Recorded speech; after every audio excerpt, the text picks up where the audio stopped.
¡Viva Palencia, viva! ¡Viva Palencia, ¡Viva Palencia, viva! viva! ¡Viva Palencia, viva! ¡Viva Palencia, viva!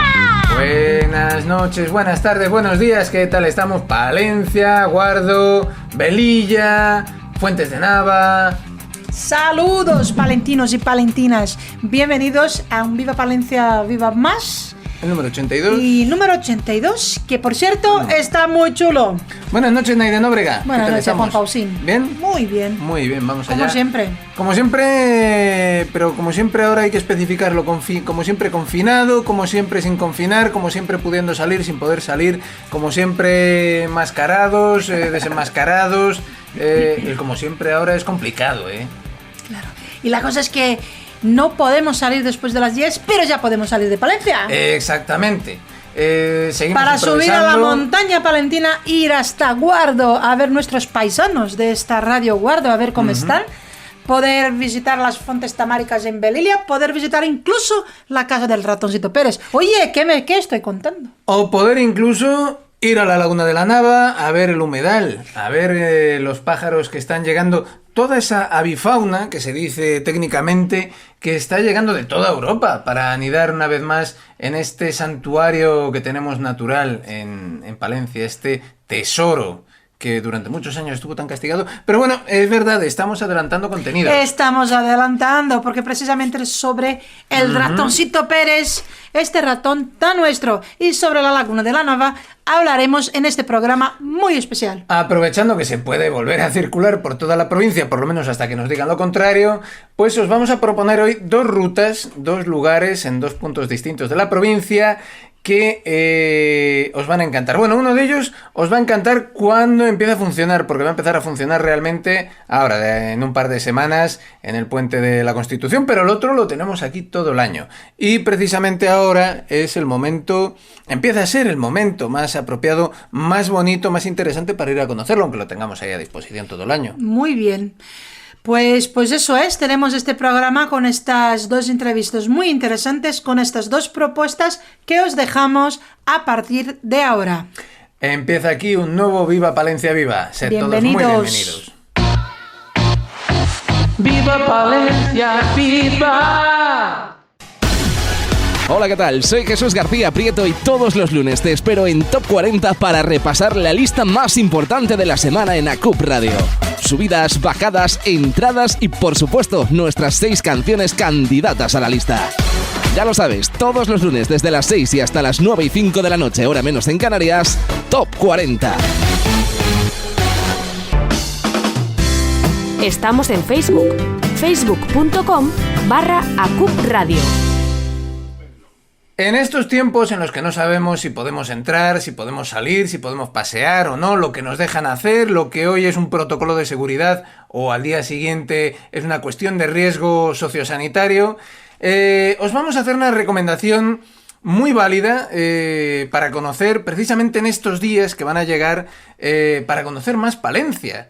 Ya lo hicimos hace un año y pico, ya os hablamos de este recurso natural, No turístico cuente todavía. también. No contamos todavía, no lo contamos. Todavía, ¿eh? Es un paseo que se puede hacer en cualquier época del año, pero precisamente ahora, una época muy especial. Pero sobre este sitio, yo quiero empezar leyendo un tramo de un libro que acabo de leer y que me emociona mucho siempre que leo esta parte, que dice: imagínense ustedes la catástrofe que debió de constituir para los gansos campestres y para las grullas la desaparición de la Laguna de la Nava.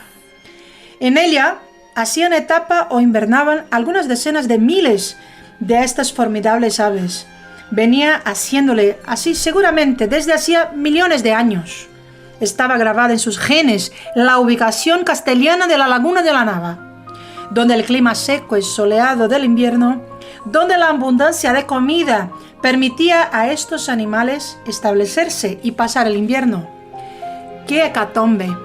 ¡Qué incertidumbre! ¡Qué catástrofe! El día que las primeras bandadas de gansos campestres llegaron a la Laguna de la Nava y se encontraron con que, donde había estado el espejo cristalino de las aguas que podían ver en la noche desde muchos cientos de metros de altura, como si fuera un faro de salvación, no había más que un parco cultivo de cebada. que dicho sea de paso, en nada había cambiado la situación económica de la región.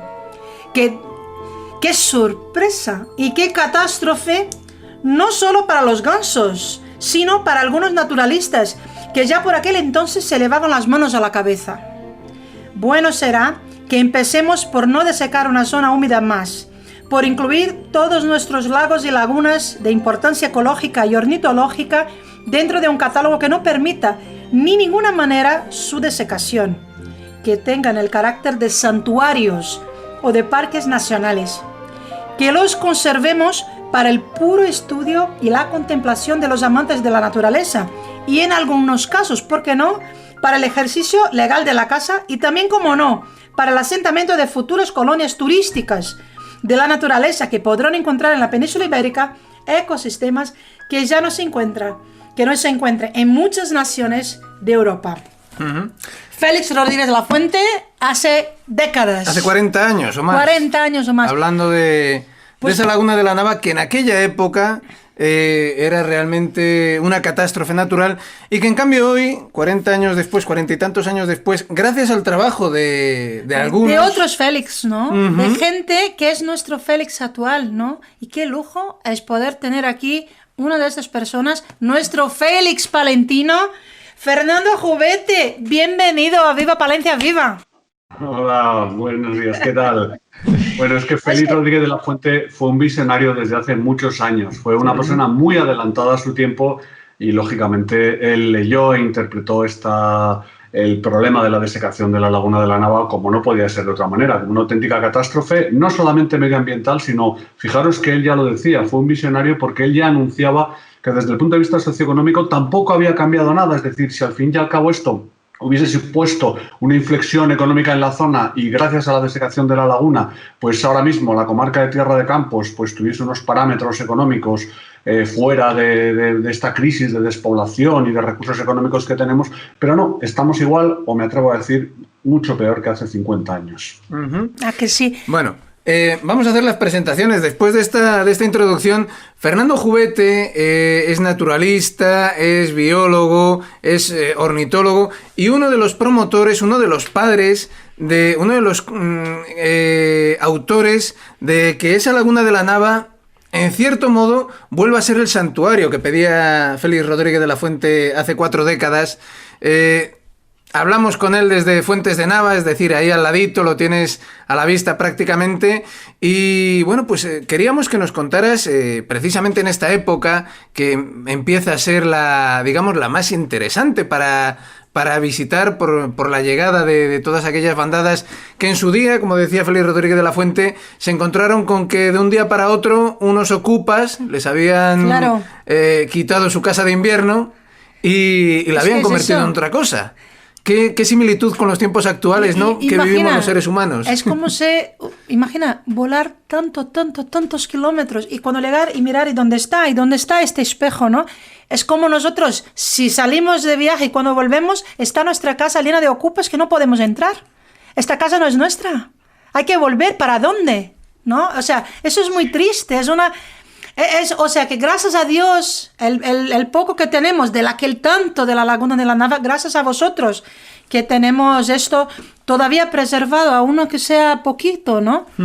Y eso, y es eso, bueno, nos emociona mucho esta historia, porque de verdad...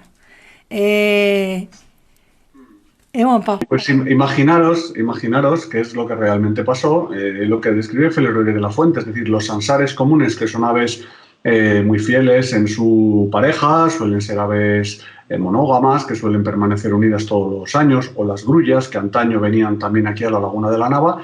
Bueno, pues todas estas especies que venían aquí, de repente, cuando vuelven en octubre, en estas fechas en las que nos encontramos, se encuentran con eso, con que aquel mar de agua de repente está convertido en un mar de cultivos o en un mar de barro, ¿no? Y lógicamente esas especies pierden ese hábitat donde ellas invernan. Y no es casualidad que el ansar campestre que cita Félix Rodríguez de la Fuente fuese una especie muy abundante antaño como invernante en la península ibérica y ahora esté desaparecido, no en la laguna de la Nava, en toda la península ibérica. Y la grulla, que tenía una de sus principales rutas migratorias a través de la laguna de la Nava, de repente ahora haya desaparecido también como migrador de esta zona, y la migración de las grullas ahora mismo en la península ibérica tiene vía a través de la laguna de Gallocanta. Es decir, han tenido que buscar una alternativa porque este era un punto estratégico vital en su parada, y bueno, pues al desaparecer pues han tenido que buscar una alternativa. Fernando, nos gustaría que nos hicieras una pequeña retrospectiva de cómo fue aquella recuperación, aquel trabajo que hicisteis, en el que tú tienes una participación activa fundamental desde jovencito. De cómo fue aquella recuperación de la laguna. Jovencito todavía es, ¿eh? Ya no tanto. Bueno, pues sí, la verdad, por hacerlo de una forma muy rápida, muy breve. Bueno, yo he tenido siempre una vinculación familiar con Fuentes de Nava. Mi madre nació en este pueblo, y aunque ella no marchó, emigró muy pronto a Palencia a trabajar, pero bueno, yo tenía aquí siempre familia y venía regularmente. Y luego ya, pues en mis años mozos, pues con 17, 18 años, yo ya desataba esa pasión por las aves y venía en bicicleta desde Palencia hasta la laguna de la Nava, y cuando cruzaba por aquí pues veía que las zonas, una zona que se conocía como Cantarranas, que es la actual laguna de la Nava en Fuentes de Nava, pues permanecía inundada y todavía pues tenía un cierto interés ornitológico. Se inundaba solamente para conseguir pastos para los ganaderos, pero esas láminas someras de agua eran un atractivo suficiente para que unos pocos cientos de ansares, de patos, de espátulas en los meses de primavera, bueno, pues pasasen regularmente por aquí y bueno, pues permaneciesen en esta zona. Y eso fue lo que me motivó a empezar a, bueno, pues ver la posibilidad de recuperar una zona. Tuve la enorme suerte de contactar con una persona que en aquellos entonces era el alcalde, Jesús Gutiérrez Matía, vecino de este pueblo y gran amigo, con el que, bueno, pues empatizamos rápidamente, y él yo creo que acertó en ver el interés que podía tener. Estamos hablando de hace 30 años, o sea, no era fácil pensar en aquellos entonces de pleno desarrollismo agrícola, y él es agricultor, en que una laguna podía traer algo interesante para los pueblos. Estábamos casi más cerca de la ley Cambó, de la ley de desecación de los humedales, que de estos proyectos que ahora ya son muy comunes, de vamos a recuperar un espacio natural. Pero él también lo vio así, y bueno, pues a partir de ahí comenzamos una serie de actuaciones, de trabajos en el que se involucraron muchísimas personas de Madrid, de fuera de España. Recibimos unos apoyos económicos importantes de gente de fuera de España que altruistamente creyó que esto podía ser una buena oportunidad. Y bueno, pues esto luego se incorporaron las administraciones, en primer lugar la Diputación de Palencia, bueno, en primer lugar la Unión Europea, la Diputación de Palencia, la Junta de Castilla y León, que es quien gestiona actualmente el humedal. Y bueno, pues todo eso ha derivado en lo que tenemos ahora, en un espacio natural que es un referente a nivel nacional. Estamos hablando de un humedal que hoy en día creo que es el 10% de lo que fue en su época de máximo esplendor natural, pero que aún así sigue siendo lugar de anidamiento, de reposo, de reproducción, de fijación de especies que de otra manera no existirían ya en la península ibérica y posiblemente en buena parte de Europa. Sí, bueno, aquí podemos recurrir a los datos, ¿no? Son matemáticas, son siempre un poco frías, pero, hombre, se han visto casi bastantes especies de aves, que eso es más del 50% de las que se han detectado en la península ibérica.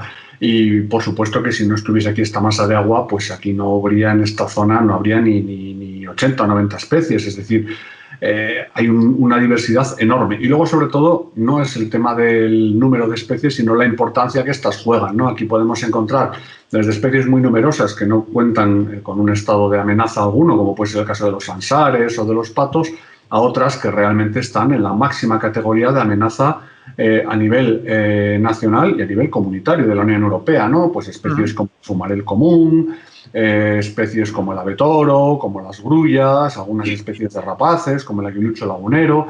Bueno, son especies muy raras, muy escasas, que han sufrido, nunca mejor dicho, en sus carnes todos estos proyectos de desecación de humedales que han visto reducida toda su área de distribución, y que, de no ser por estos pequeños diversidad que a lo largo de las zonas de invernada en África hasta las zonas de reproducción en el norte de Europa, o las que se reproducen aquí, bueno, pues estarían ahora mismo en la lista de especies extintas, ¿no? Entonces, sí, sin ninguna duda es un auténtico oasis de biodiversidad ahora mismo la Nava.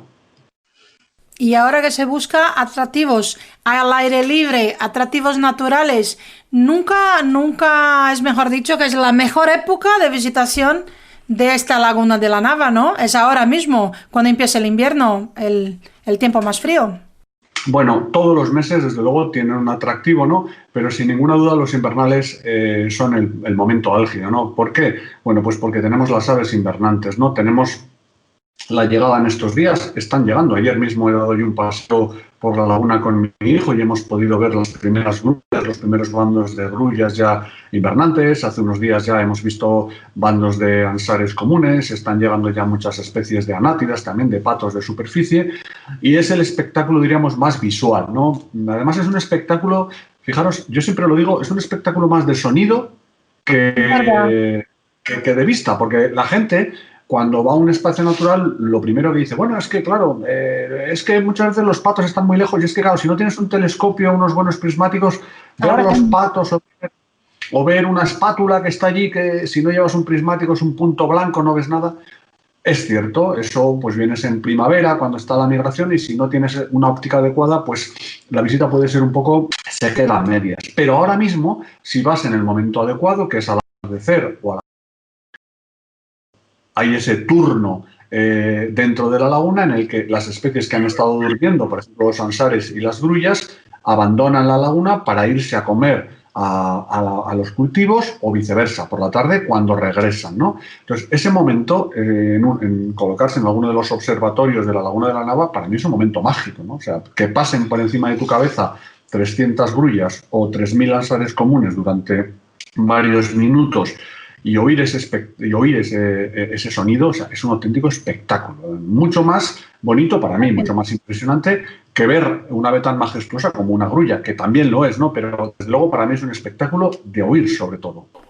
Totalmente. Nosotros tuvimos la oportunidad de hacerlo y de verdad es inolvidable. Sí. Bueno, el turismo ornitológico, yo me acuerdo de él desde que era pequeño, cuando veías las películas inglesas, escenas costumbristas inglesas del siglo XIX, y ya se veía mucho ese turismo ornitológico, que en cambio aquí en España, no sé si es porque siempre le hemos dado un poco la espalda a la naturaleza, no se veía. En cambio hoy en día se está empezando a promocionar mucho, se está empezando a mover mucho el turismo natural, y precisamente este puede ser uno de los grandes impulsos que se le puede dar a un sitio como Palencia. Lo que decías tú, lo que también reflejaba Félix Rodríguez de la Fuente, el convertir todo aquello en tierras de cultivo no supuso un motor económico para la tierra, por mucho que durante ciento y tantos años se secaba, se volvía a llenar, se secaba, se volvía a llenar.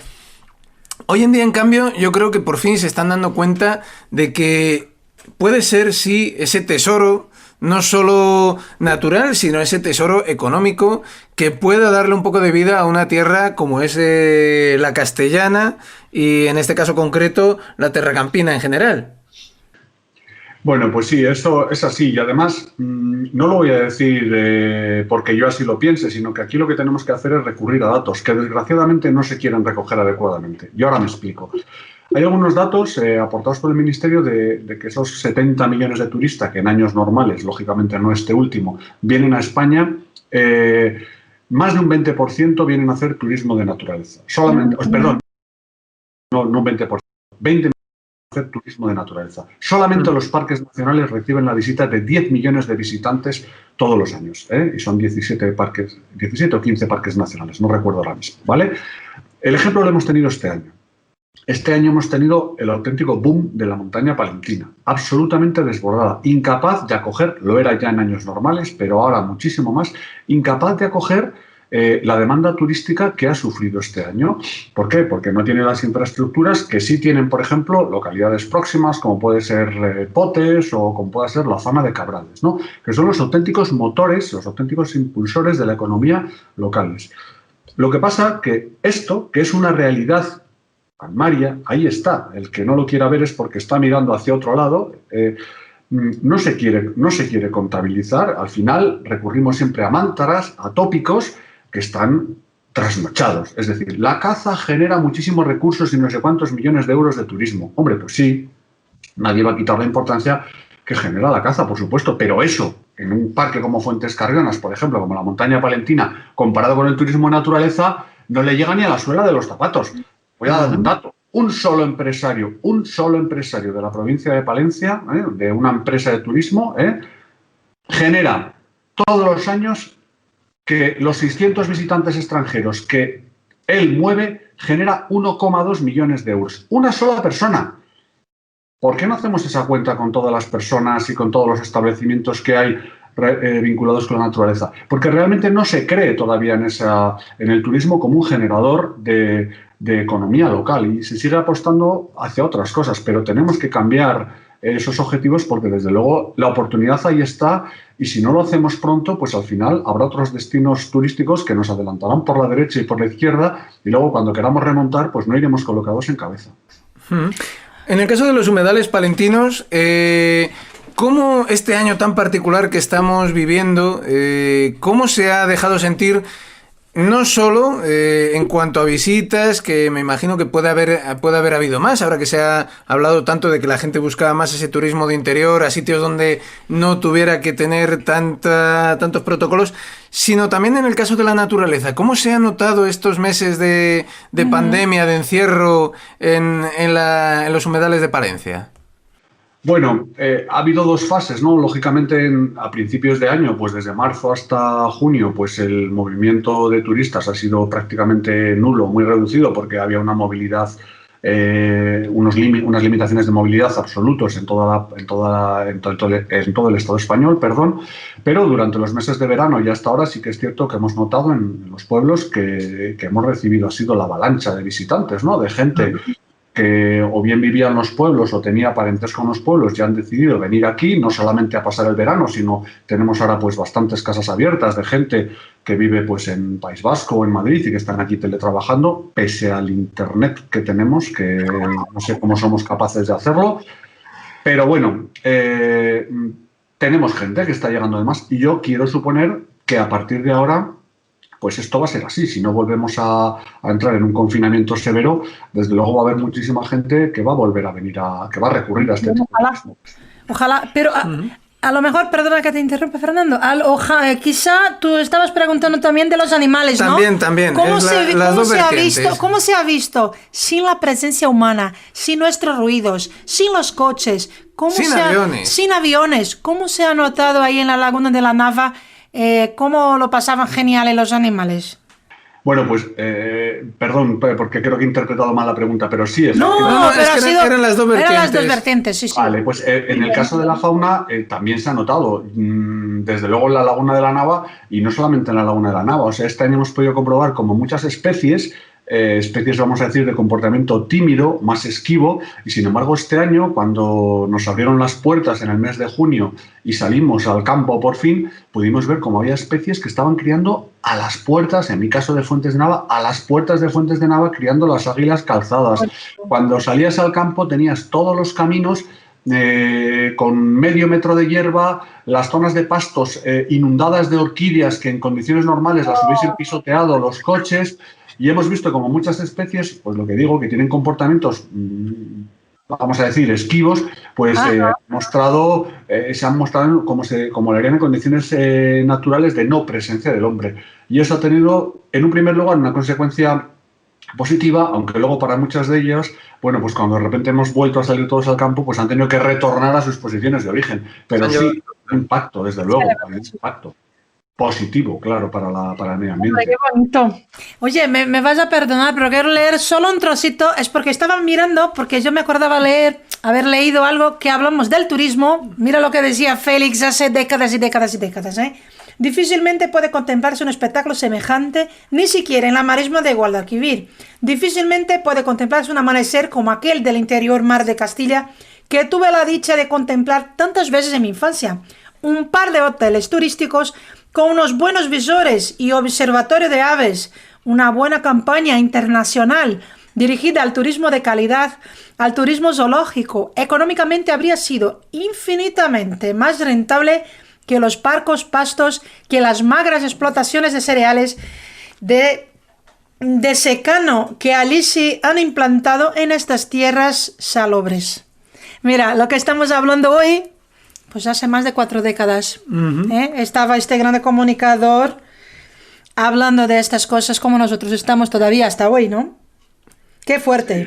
Eso es una realidad palmaria, es decir, yo creo que eso nadie lo puede negar ahora, ¿no? Y además es que yo creo que no es incompatible, porque muchas veces cuando hablamos de recuperación de humedales o de cosas así, parece ser que estás poniendo a los políticos o poniendo a la sociedad como tienes que elegir, o agricultura o humedales, y nadie está diciendo eso. Es perfectamente compatible, es decir, hay una superficie en estos momentos de terreno, en esta zona, que hace que la agricultura sea, por supuesto, el principal motor económico de la comarca, eso no lo puede negar absolutamente nadie, pero que pueda verse complementada con actuaciones como las derivadas del turismo, que generen a su vez unos recursos económicos muy importantes. Y además eso está pasando ya, es decir, si uno mira, por ejemplo, pues en un pueblo como Fuentes de Nava, pues un pueblo ya pequeñito, con muy poca gente, y uno se pone a mirar pues toda la gente que está trabajando, que estamos vinculados a proyectos con el medio natural, bueno, somos un porcentaje ya relativamente importante de la población. Por lo tanto, pues claro que es una alternativa que hay que valorar muy positivamente y que yo creo que estamos todavía a tiempo de conseguir, de llevar adelante. Hay que conseguir recuperar el mar de Campos. Exactamente. Pues con esa intención, con ese objetivo que nos proponemos siempre en este programa, que es revitalizar, relanzar en la medida de nuestras posibilidades Palencia, y que la gente lo conozca, que la gente sepa ese potencial que tenemos. Para eso contamos con gente como tú, Fernando, que nos ilustre, que de vez en cuando tenemos que volver a pincharle para que la gente sepa, por vosotros, que tenemos lo que tenemos aquí. La gente muchas veces, los palentinos, somos los primeros que sí hemos oído hablar de la Nava, pero no sabemos todo el potencial y todo lo que tiene ahí. Entonces, por eso precisamente nos gusta hablar con gente como tú, Fernando, que además conoces la Nava, bueno, casi, bueno, sin casi, mejor que sus propios habitantes, porque me consta y lo he vivido a veces a tu lado en el pasado, esos momentos que pasabas tú allí, que pasas tú allí trabajando, esos trabajos de campo, que bueno, pues ahora, como te vemos, los tienes un poquito más en este momento, te obligan a dejarlos un poquito más de lado, pero que, y mira, yo quiero aprovechar para recordarlo, porque tenemos aquí como una especie de Biblia que te debemos a ti. No sé si te suena este tocho. Sí, más años allá de ese trabajo, sí. Bueno, pues fue el primer atlas que hablaba de la distribución de todas las especies de aves en la provincia de Palencia, y sí. Que esto es como una especie de Biblia que en la época en que tú lo hiciste, bueno, países como Inglaterra, como Holanda, Alemania, Francia, llevaban tiempo haciendo y que en España todavía no se hacía, y que tú, bueno, pues tuviste ese trabajo, pero bueno, igual que hablo de este, igual hablo de otros muchos que has llevado a cabo, que has realizado para que la naturaleza de Palencia ocupe el lugar que se merece en nuestras prioridades. Porque muchas veces mira es eso. Mira el chico. Eso lo hacen los años. Estás muy bien, Fernando. Oye, el pelo ya no existe. Él existe, claro. Bueno, a verlo, haylo. Eres tú, está ahí dentro. Oye, una cosa, nosotros somos muy pequeñines, tenemos este programa de radio con mucha alegría, pues que se emite en la CUP Radio, en Radio Guardón. Yo también voy a dedicar este mes mi revista de la columna Paco. Tu columna de la revista. Mi columna en la revista Paco, de Palencia Cultura y Ocio, mi querida revista Paco. Voy a dedicar a la Laguna de la Nava. Es un honor, un pedazo de alegría tenerte aquí con nosotros, hablando con nosotros de este sitio. Y te digo de verdad, yo miro todo desde fuera del bosque, ¿no? Porque soy brasileña y cuando miro estas cosas es que de verdad es un lujo. Y cuando he leído esto tan grande, hablando de tantas cosas de España, con las reproducciones de este gran comunicador, y tantas veces que habla él de la Laguna de la Nava, no es por menos. Y tenemos que valorar lo que tenemos. Y gracias a ti y a otros guerreros que todavía tenemos la Laguna de la Nava, aunque sea más pequeñita. Tenemos muchos animales ahí. Y nada, darte las gracias por estar con nosotros y por esta labor de cada día. Pues nada, agradeceros esta oportunidad para hablar de la Laguna de la Nava, que para mí siempre es un placer, y nada, ya sabéis que estoy a vuestra disposición para lo que haga falta. Muchas gracias. Pues Fernando Jubete, un abrazo muy fuerte, a seguir trabajando, que es lo que nos toca a todos, en pro, en beneficio de Palencia, porque todo esto es en beneficio de Palencia y de los palentinos. No nos cabe la menor duda de que todo repercute en las personas y en la tierra. Y ese trabajo que hacéis, gente como tú, gente como los compañeros que están en el centro de interpretación, en la Casa del Parque, siempre va a ser muy importante para nosotros, y hacer principalmente que todos valoremos ese trabajo que hacéis y ese tesoro que tenéis entre manos por y para nosotros, por y para todos. Un abrazo muy fuerte, Fernando. Abrazo grande para todos. Gracias, Fernando.